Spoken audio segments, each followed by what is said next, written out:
काही दिवसांपूर्वी सोलापूर जिल्ह्यात भविष्य बदलण्याचा आणि व्यवसायात आर्थिक फायदा मिळवून देण्याचं आमिष दाखवून फसवणूक केल्याचं प्रकरण उघडकीस आलं होतं।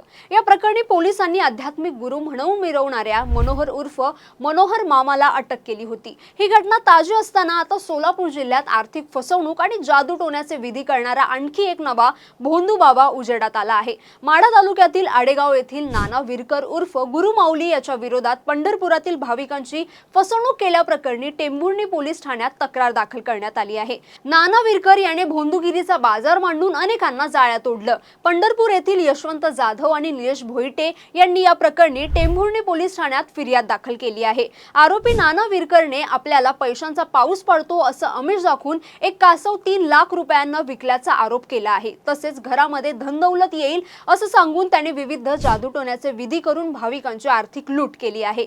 तक्रारदारांनी दिलेल्या माहितीनुसार हा भोंदू बाबा कुणालाही घाबरत नव्हता। उलट तेजस्विनी सातपुते माझ्या भक्त आहेत, तसेच अनेक आमदार आणि खासदार माझ्या ओळखीचे आहेत, माझे कोणीही काही करू शकत नाही अशा आविर्भावात तो लोकांना धमकावत असल्याचं समोर आलंय। वरिष्ठ पोलीस अधिकारी आणि राजकारण्यांचा वापर करून तो आपला हा काळा धंदा चालवत होता। या प्रकरणी गुन्हा दाखल होताच टेंभुर्णी पोलिसांनी भल्या पहाटे मोठी कारवाई केली। साखर झोपेत असलेल्या नाना विरकरसह त्याच्या भावाला त्याच्या आश्रमातून अटक केली आहे। त्याच्या विरोधात आर्थिक फसवणुकीसह महाराष्ट्र जादूटोणा विरोधी कायद्याअंतर्गत गुन्हा दाखल करण्यात आला आहे। सोलापूर जिल्ह्यात भोंदूगिरीचे प्रकार वारंवार समोर येत आहेत। पैशाचा पाऊस किंवा गुप्तधनाचे आमिष दाखवून कुणी फसवणूक करत असेल तर नागरिकांनी अंधश्रद्धेला बळी न पडता तातडीने पोलिसांशी संपर्क साधावा असं आवाहन पोलिसांकडून करण्यात आलं आहे।